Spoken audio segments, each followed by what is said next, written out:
দর্শক, সদরঘাট লঞ্চ টার্মিনালে যাত্রীদের চাপ বাড়লেও এবার ঈদ যাত্রায় ভোগান্তি কমেছে।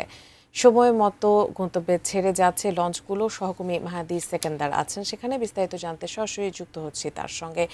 মাহাদি, গত বছরের তুলনায় এবার কিছুটা চাপ এবং ভোগান্তি কম শুনতে পাচ্ছি। সেই ক্ষেত্রে যাত্রীদের আসলে প্রতিক্রিয়া কি এবং সেখানকার সার্বিক পরিস্থিতি একটু জানাবেন। মুহূর্তে রাজধানীর সদরঘাট লঞ্চ টার্মিনাল, এখানে যাত্রী সমাগম দুপুরে তুলনামূলক কমে এসেছে। সকালের দিকে যে যাত্রীর চাপ ছিল সেটি এই মুহূর্তে নেই এবং এখন খুবই ঢিলেঢালাভাবে নিশ্চয়ই দেখতে পাচ্ছেন এই যে পল্টন সদরঘাট যেখানে লঞ্চগুলো ভিড়ে আছে সে জায়গায় যাত্রীদের তেমন একটা চাপ নেই।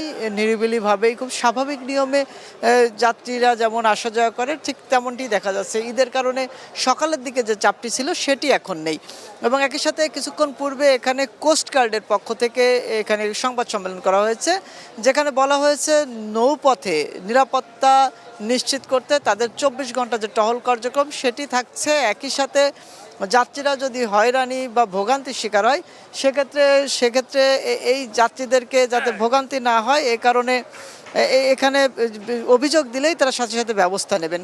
র্যাবের পক্ষ থেকেও ব্রিফিং করা হয়েছে এখানে। তাদের র্যাব 10 যেমনটি বলছিলেন সেখানকার অধিনায়ক, র্যাব 10-এর 3 স্তর বিশিষ্ট নিরাপত্তা ব্যবস্থা রয়েছে। বিশেষ করে সদরঘাট এবং সায়েদাবাদ যে এলাকা এটি র্যাব 10-এর আওতাভুক্ত এবং এখানে তাদের র্যাব 10-এর যে এখানে কমপ্লেনের জন্য বুথ রয়েছে সে জায়গায় তারা যাত্রীরা হয়রানির শিকার হলে তারা অভিযোগ দিবেন এবং অভিযোগ দিলে সাথে সাথে ব্যবস্থা নেওয়া হবে। একই সাথে সেই জায়গায় কিন্তু মোবাইল নম্বরও দেওয়া হয়েছে সেই বুথগুলোতে, যেখানে মোবাইলেও যদি তারা যাত্রীরা হয়রানির শিকার হচ্ছেন এমনটি অভিযোগ তারা করেন সেক্ষেত্রেও সাথে সাথে ব্যবস্থা নেওয়া হবে বলে জানিয়েছেন র্যাব 10-এর অধিনায়ক।